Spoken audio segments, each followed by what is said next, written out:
and welcome to our channel Geo for You, and we are back with another topic of class Stealth Control and Coordination, and the topic name is Coordination in Plant. उसके अंदर भी Movement due to Growth.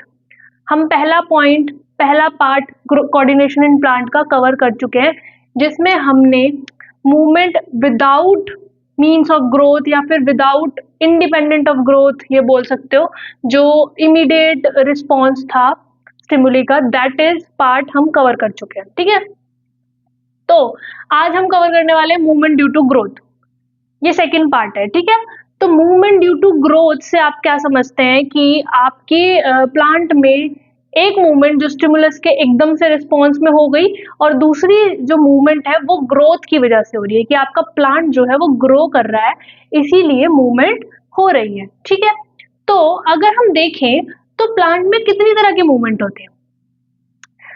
पहली movement की वो लंबाई में बढ़ रहा है, दूसरी मूवमेंट की उसकी रूट्स ग्रो कर रही हैं, तीसरी मूवमेंट होती है कि आपकी जो टेंड्रल्स वगैरह होती हैं प्लांट में वो।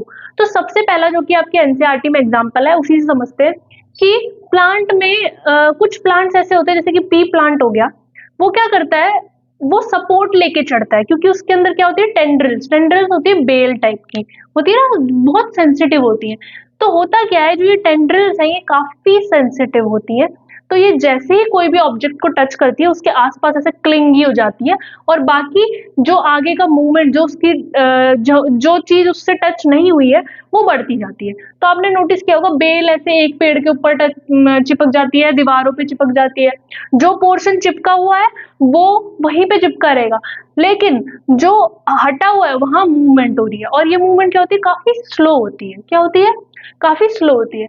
तो वैसे ही आपका जो स्टिमुलस, जो भी आपका ऑब्जेक्ट जो भी टच है, उससे ये रिस्पॉन्स, ग्रोथ की रिस्पॉन्स काफी स्लो होती है। ये वाला पॉइंट हम एंड में कवर करने वाले थे, पर मैंने आपको स्टार्टिंग में बता दिया कि वो मूवमेंट काफी इमीडिएट थी और ये वाली मूवमेंट होती है काफी स्लो।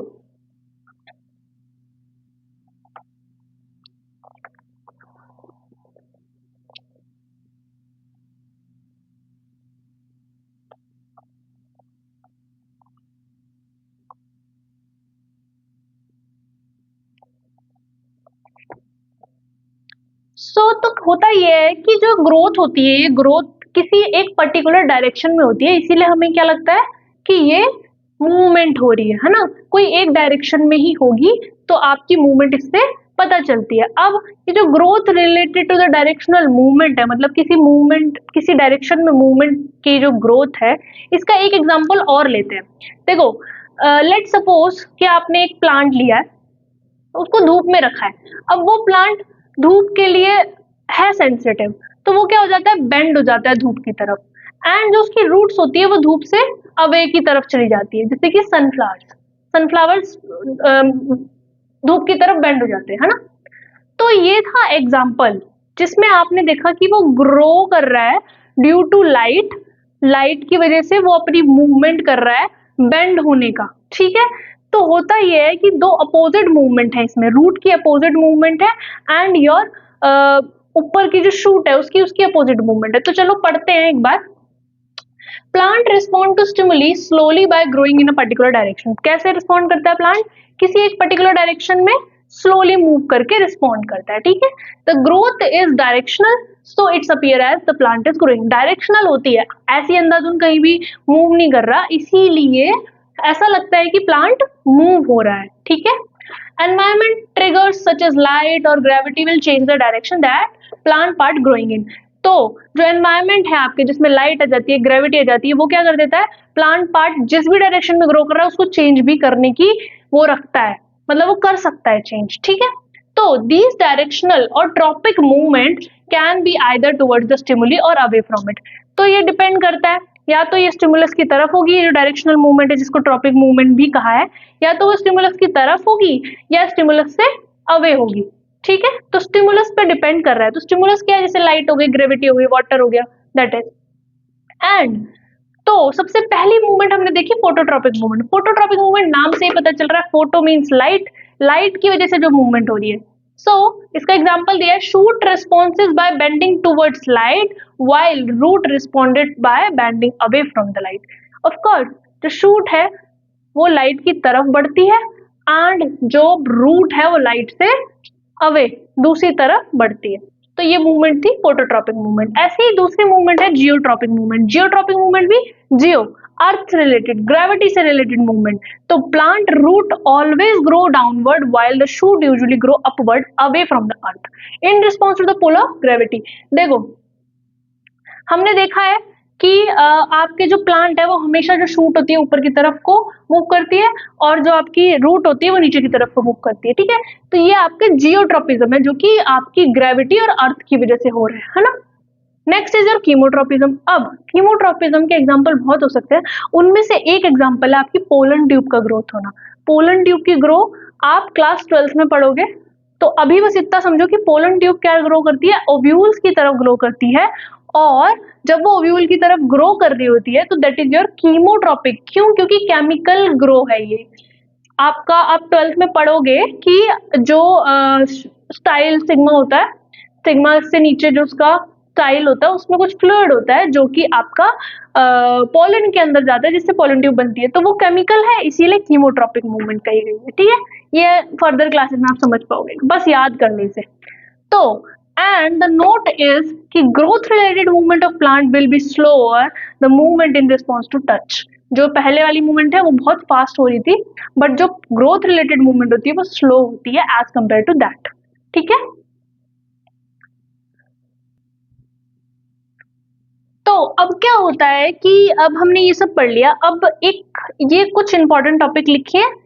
इन दो पॉइंट से पहले मैं आपको ये वाला पॉइंट समझाना चाहती हूँ। देखो प्लांट क्या करता है, इलेक्ट्रिकल इंपल्स जनरेट नहीं करता। क्यों? क्योंकि उसके पास नर्वस टिश्यू नहीं है ना। तो वो इलेक्ट्रिकल इंपल्स जनरेट करने की बजाय वो सेल से कुछ केमिकल कंपाउंड रिलीज करता है जिससे आपकी वो केमिकल कंपाउंड बाकी कंपाउंड के पास जाता है और डिफ्यूज हो जाता है बाकियों के साथ और ग्रोथ कराता है। तो वो केमिकल कंपाउंड को हम बोलते हैं प्लांट हार्मोन। अभी हम इसको डिटेल में समझेंगे। उससे पहले ये जो दो पॉइंट है, इससे भी पहले मैं आपको एक बात बताती हूँ। आपने देखा होगा ह्यूमन बॉडीज में, इस पॉइंट के लिए एक बात बता रही हूँ, नोट वाले पॉइंट के लिए कि स्लोअर कैसे है एग्जांपल के साथ। देखो जैसे आपने नोटिस किया होगा कि जैसे मैंने आपको पहले एग्जांपल दिया था कि जो टच मी नॉट प्लांट होता है वो एकदम से टच करते ही क्विक रिस्पॉन्स देता है, लेकिन जो सनफ्लावर बेंडिंग होती है लाइट की तरफ दैट इज स्लो, है ना। तो ये इसके रिस्पॉन्स में मैंने आपको एग्जांपल दिया है, दैट इज अलग पैटर्न। बट अब मैं आपको ये बताना चाहती हूँ कि अगर हम एनिमल बॉडी में देखें, 2 मिनट के लिए प्लांट को साइड रखते हैं, एनिमल बॉडी में देखें कि एनिमल बॉडी में ग्रोथ या ये जो सिग्नलिंग हो रही है कैसे होती है। आपको भी पता है, आपने पढ़ी है पिछले चैप्टर में, है ना। अभी आप पढ़कर आए हो, सॉरी पिछले चैप्टर में नहीं, पिछले पार्ट में आपने अभी पढ़ा है। तो सिग्नलिंग नर्वस टिश्यू की वजह से होती है। अब जो हमारे एनिमल्स होते हैं उसमें भी आपकी ग्रोथ क्या होती है, डायरेक्शनल होती है ना। ऐसे तो नहीं होता कि आपके हाथ पैर आड़े टेढ़े कहीं से भी ग्रो कर, डायरेक्शनल होती है। तो ये किसकी मदद से होती है, इलेक्ट्रिकल इंपल्स की मदद से। किसकी मदद से, इलेक्ट्रिकल इंपल्स की मदद से। लेकिन ये जो मूवमेंट होती है डायरेक्शनल मूवमेंट, ये आपके प्लांट एनिमल बॉडी में भी क्या होती है, स्लो होती है। आपने देखा होगा ग्रोथ मूवमेंट हमारी बॉडी में भी स्लो होती है। लेकिन जो बाकी स्टिमुलस का रिस्पॉन्स हम देख रहे थे, जो झटके से टच होना या कोई भी रिस्पॉन्स था, इसमें क्या हो रहा था कि आपकी बॉडी जो है इलेक्ट्रिकल इंपल्स जनरेट कर रही थी और वो इलेक्ट्रिकल इंपल्स क्या कर रहा था, पहले नर्वस टिश्यू से डिटेक्ट करके पास कर रहा था, फिर केमिकल रिलीज कर रहा था, फिर वो इलेक्ट्रिकल में, फिर केमिकल में, इस तरीके से पास ऑन हो रही थी चीजें, है ना। आपको पता है। और इसके लिए आपको क्या चाहिए था, नर्वस टिश्यू चाहिए था। ये और किसी सेल में तो नहीं जा रहा, सिर्फ किस में हो रहा है, नर्वस सेल में, जो नर्व सेल है उसमें हो रहा है सिर्फ, है ना। अब हमारी प्लांट के पास तो नर्व सेल है ही नहीं, तो वो लोग क्या करते हैं, ऐसे ही एनिमल बॉडीज जो है, एनिमल बॉडीज में क्या होता है, जो बाकी के सेल्स होते हैं वो इलेक्ट्रिकल इंपल्स तो जनरेट नहीं कर सकते, तो वो लोग क्या करते हैं, वो एक अदर टाइप ऑफ कम्युनिकेशन करते हैं between cells, that is your chemical communication. Mostly multicellular organism chemical communication करते हैं, and even are plants also doing the chemical communications. तो बस वही यहाँ पे लिखा है कि वो केमिकल कम्युनिकेशन कैसे करते हैं, वो आपके इलेक्ट्रिकल इंपल्स जनरेट नहीं करते, वो क्या करते हैं, एक केमिकल कंपाउंड रिलीज करते हैं फ्रॉम वन सेल, और वो सेल फिर दूसरे सेल के कुछ सरफेस पे कुछ स्पेशल चीजें होती हैं, स्पेशल टिश्यू होता है, मतलब प्रेजेंट होते हैं, रिसेप्टर भी बोल सकते हो आप उसको, वो उसको डिटेक्ट करते हैं केमिकल कंपाउंड को, और वो केमिकल कंपाउंड डिटेक्ट करके दैट नेक्स्ट सिग्नल देते हैं, फिर वो डिफ्यूज होता है, दैट इज द थिंग। और जैसे जैसे ये आपका सेल से सेल कनेक्ट होता जाता है, वो उसको डिटेक्ट करता है, बाकी सेल्स में डिस्ट्रीब्यूट होता है, ये प्रोसेस बाकी सेल्स के लिए भी है, ऑलमोस्ट सब सेल में पहुंच जाता है, तो वो इंफॉर्मेशन को डिटेक्ट कर पाते हैं और उसको ट्रांसमिट भी कर पाते हैं, समझ पाते हैं जब केमिकल कंपोनेंट रिलीज होता है। तो इसी केमिकल कंपोनेंट को हमने बोला गया है प्लांट हार्मोन्स। और there are various type of plant hormone जो कि ग्रोथ भी प्रमोट करते हैं, और कुछ ऐसे भी होते हैं जो ग्रोथ को इनिबिट भी करते हैं। क्यों? क्योंकि आपको हमेशा ग्रोथ ही चाहिए नहीं, ग्रोथ रोकने के लिए भी चाहिए, है ना। तो हमने ये तो समझ लिया कि आपका जो प्लांट सिक्रीट करता है chemical compound for chemical communication, वो होते हैं प्लांट हार्मोन्स। अब ये प्लांट हार्मोन होता क्या है ये समझते हैं। तो आपके various plant hormone help in coordination of growth, development and response to the environment. हमको पता है कि आपकी एनवायरनमेंट की डेवलपमेंट, रिस्पॉन्स, इनके लिए ये रिस्पॉन्सिबल है। बेसिकली किस में हेल्प कर रहे हैं? ग्रोथ में हेल्प कर रहे हैं। दे आर सिंथेसाइज, देखो ये वहां सिंथेसाइज होते हैं जहां पे इनको एक्शन नहीं करना है, मतलब जहां एक्शन करना है उससे दूर सिंथेसाइज होंगे, लेकिन डिफ्यूज कहाँ हो जाएंगे? वहीं पे जहां एक्शन करना है, जहां एक्शन करना है वहीं क्या हो जाते हैं? डिफ्यूज हो जाते हैं। तो इतना तो हमने समझ लिया कि आपका प्लांट जो है केमिकल कम्युनिकेशन करता है बेसिकली, ताकि उसको नर्व सेल की जरूरत न पड़े, नर्वस कम्युनिकेशन नहीं है यहाँ पे। तो आपका प्लांट हार्मोन जो है वुड, अब इधर देख लो, ये मैंने लिख दिया है, plant hormone would diffuse all around the original cells, जो भी ओरिजिनल सेल है जिससे वो रिलीज हुआ है, जिससे वो निकला है, उसके आसपास वो डिफ्यूज हो जाता है। और ये स्लो प्रोसेस है। क्यों स्लो प्रोसेस है? क्योंकि मतलब स्लो है प्रोसेस, कोई रीजन ऐसा है नहीं, बट स्लो तो है लेकिन ये काफी अच्छा और मतलब काफी इफेक्टिव है, पोटेंशियल है, क्योंकि ये सारे सेल्स तक पहुंच जाता है। अभी मैंने आपको बताया था शायद कि सेल के ऊपर कुछ रिसेप्टर्स या कुछ डिटेक्शन पॉइंट्स होते हैं जिससे वो आपके हार्मोन को डिटेक्ट करता है और फिर बाकी आगे ट्रांसफर करता है, केमिकल रिलीज करता है, फिर आगे ट्रांसफर करता है, ऐसे कम्युनिकेशन करता रहता है। सो रिगार्डलेस ऑफ नर्वस कनेक्शन की जरूरत ही नहीं है यहाँ पे, है ना। तो बहुत सिंपल सी बात लिखी है कि सारे बॉडी में वो आराम से फैल जाता है, और इससे क्या होती है, प्लांट में अच्छी केमिकल कम्युनिकेशन होती है और ग्रोथ प्रमोट करता है। तो सबसे पहले हमने एग्जाम्पल बताया, सबसे पहला प्लांट हार्मोन का एग्जाम्पल है ऑक्सिन। ऑक्सिन क्या करता है? आपकी ग्रोथ में हेल्प करता है, प्लांट की लंबा ग्रो करने में हेल्प करता है उसको, और ये शूट टिप पर आपकी ग्रो होता है, बनता है, सिंथेसाइज होता है। जैसे ही लाइट डिटेक्ट करता है आपका प्लांट, तो ये क्या करता है, लाइट जहां नहीं पड़ रही है, शेडी एरिया में, वहां डिफ्यूज हो जाता है और फिर उसको प्रमोट करता है ग्रो करने में। देखो पढ़ लेते हैं। When growing plant detect light, a hormone called auxin synthesized at shoot tip, कहाँ बनता है? shoot tip पर, help the cell to grow longer. Auxin diffuses to shady side of the shoot and stimulate the cell to grow longer on the side of the shoot which is away from light.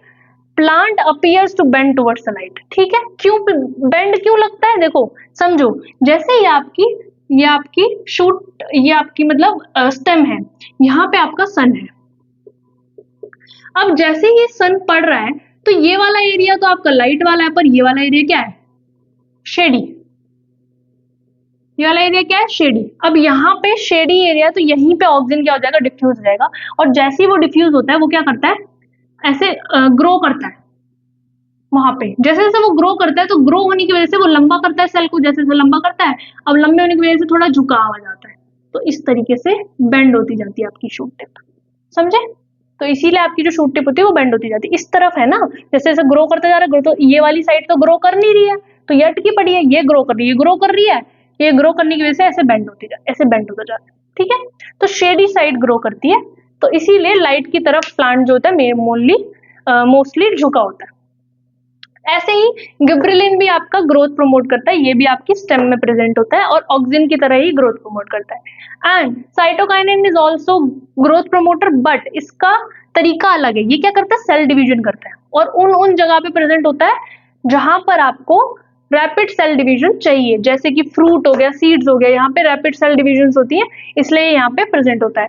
Last जो आपका hormone है last but not the least इसके अलावा भी hormone होते हैं। सो ये वो हार्मोन है जो इनिबिट करता है। अब सिर्फ ग्रो तो नहीं करना है, प्लांट को पता क्या चलेगा कि सिर्फ इतना ही ग्रो करना है, तो कुछ ऐसा भी होना चाहिए जो ग्रोथ को रोके। तो एब्सिसिक एसिड ग्रोथ को रोकता है। इसके अंदर एग्जांपल आता है विल्टिंग ऑफ लीफ, जो पत्तियां झड़ जाती हैं, दोस्त। तो आपके प्लांट हार्मोन भी फिनिश कर दिया मैंने, और मूवमेंट ड्यू टू ग्रोथ हम पूरा कवर कर चुके हैं, ग्रोथ वाला। और इससे पहले वाले पार्ट में हमने इमीडिएट रिस्पॉन्स बाय टच जो होता है वो भी हमने कवर कर लिया। तो आपका कोऑर्डिनेशन इन प्लांट का पार्ट पूरा हमने कवर कर दिया है। नेक्स्ट वीडियो में हम हार्मोन इन एनिमल्स कवर करेंगे और चैप्टर को फिनिश करेंगे। अब आपके लिए मेरे पास एक होमवर्क है। मैंने आपको 3 शायद ट्रॉपिक मूवमेंट बताई थी, जो कि डायरेक्शनल मूवमेंट जिनको कहते हैं। एक तो जियोट्रॉपिक मूवमेंट थी, एक फोटोट्रॉपिक मूवमेंट थी, एक केमिकल ट्रॉपिक थी, एक और होती है हाइड्रोट्रॉपिक। तो आप सबको हाइड्रोट्रॉपिक का एग्जाम्पल कमेंट सेक्शन में बताना है, ये आपका होमवर्क है। अपना होमवर्क कर लेना। एंड इस वीडियो में इतना ही। आप चैनल को सब्सक्राइब करो, वीडियो को लाइक करो, शेयर करो, और एक अच्छा सा कमेंट भी करो, ये आपकी रिस्पॉन्सिबिलिटी है, ठीक है। कोई डाउट हो तो कमेंट में पूछ लो। एंड इस वीडियो में इतना ही, अगली वीडियो में मिलते हैं। तब तक के लिए bye bye, take care and thank you so much.